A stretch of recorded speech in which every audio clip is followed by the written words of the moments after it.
A história da Coreia do Norte não é apenas a história de um país, mas de um experimento extremo de poder, isolamento e controle absoluto. Poucas nações desafiaram tanto as expectativas globais quanto esse pequeno estado fechado, governado por uma única família por mais de 7 décadas. O que começou como um movimento de resistência contra o imperialismo japonês transformou-se no regime mais hermético do planeta. Um país armado com mísseis nucleares, mas incapaz de oferecer liberdade básica à sua população.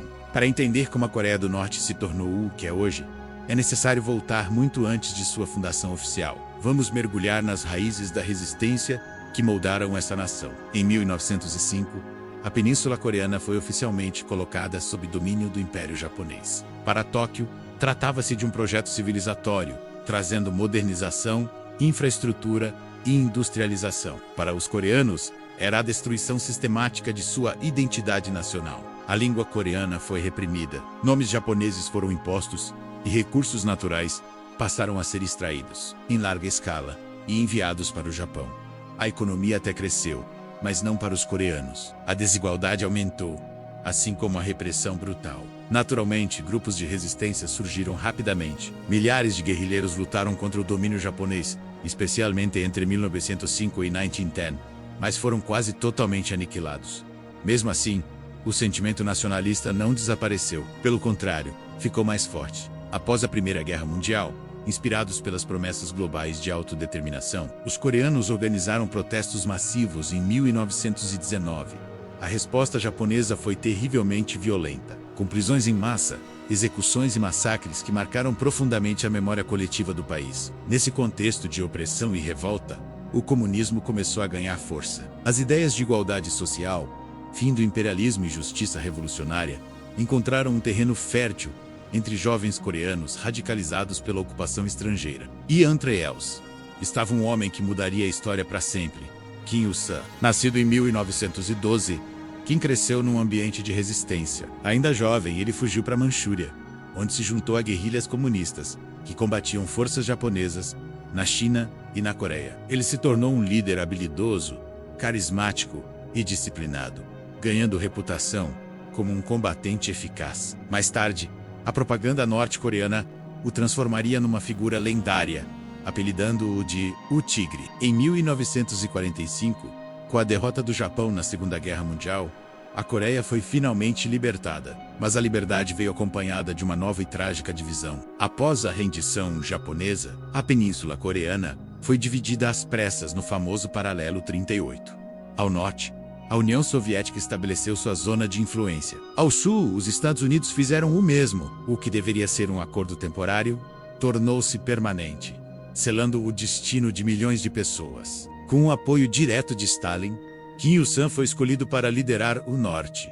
Em 1948, nascia oficialmente a República Popular Democrática da Coreia. Kim, no entanto, acreditava que a divisão era insustentável. Ele sonhava com uma Coreia unificada, sob sua bandeira. Em 25 de junho de 1950, ele transformou esse sonho em ação, lançando uma invasão em larga escala ao sul, com o objetivo de reunificar a península sob o comunismo. Equipado com tanques e armamento soviético, o exército norte-coreano avançou rapidamente, quase expulsando as forças sul-coreanas e americanas da península. Mas a resposta internacional não tardou. A ONU, liderada pelos Estados Unidos e pelo general Douglas MacArthur, organizou um contra-ataque poderoso. As forças internacionais empurraram o exército do norte de volta, chegando até a fronteira com a China. Temendo um colapso do regime aliado em sua fronteira, a China entrou na guerra, enviando centenas de milhares de soldados e salvando a Coreia do Norte da derrota total. O conflito se transformou numa guerra de desgaste devastadora.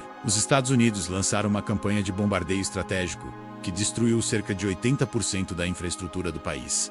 Cidades inteiras foram arrasadas. Estima-se que cerca de 10% da população norte-coreana morreu durante o conflito. Em 1953, um armistício foi assinado, mas a guerra nunca terminou oficialmente. A zona desmilitarizada, a DMZ, tornou-se uma das fronteiras mais militarizadas do mundo, uma cicatriz viva da Guerra Fria que permanece aberta até hoje. Após a guerra, Kim Il-sung consolidou seu poder absoluto. Antigos aliados foram expurgados, executados ou simplesmente apagados da história oficial. O regime passou a se organizar em torno de uma ideologia própria, o Juche, ou autossuficiência. Na prática, o Juche significava isolamento total, militarização e uma devoção irrestrita ao líder. O Estado passou a controlar todos os aspectos da vida. Foi criado o sistema Songbun, uma rígida hierarquia social baseada na lealdade política da família de cada cidadão. A população foi dividida em 3 grandes categorias: os leais,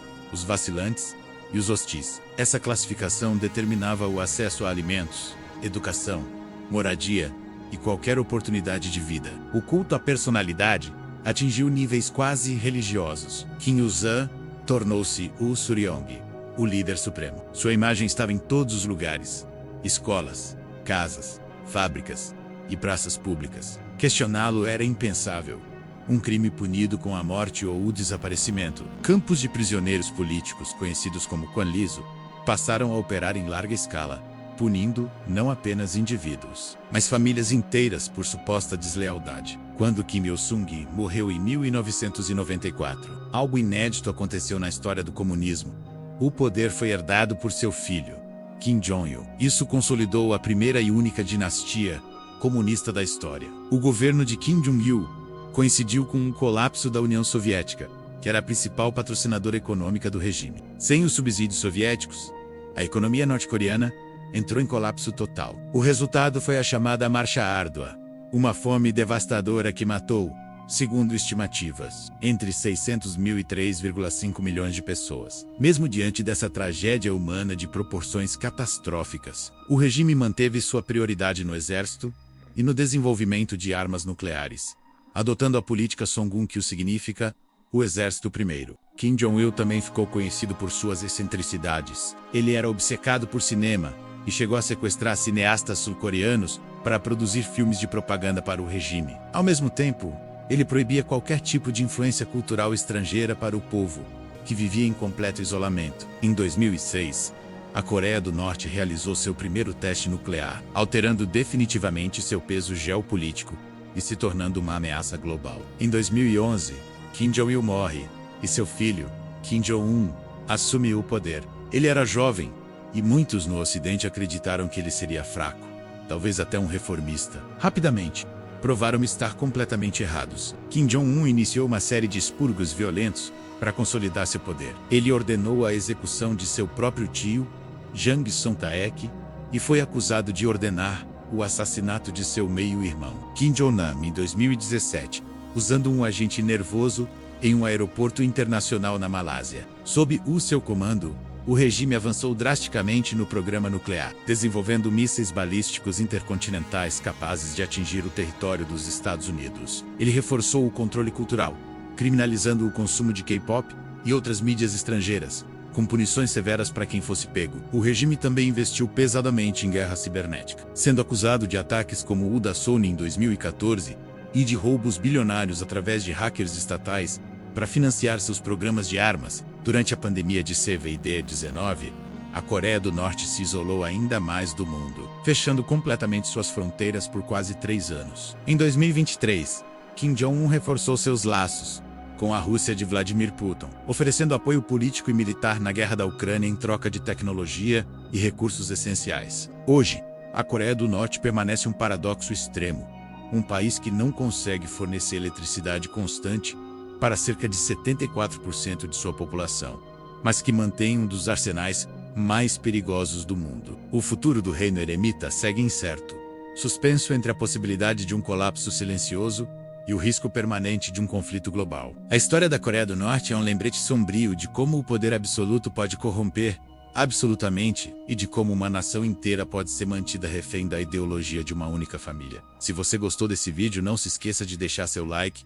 se inscrever no canal e ativar o sininho para não perder os próximos. Obrigado por assistir e até a próxima.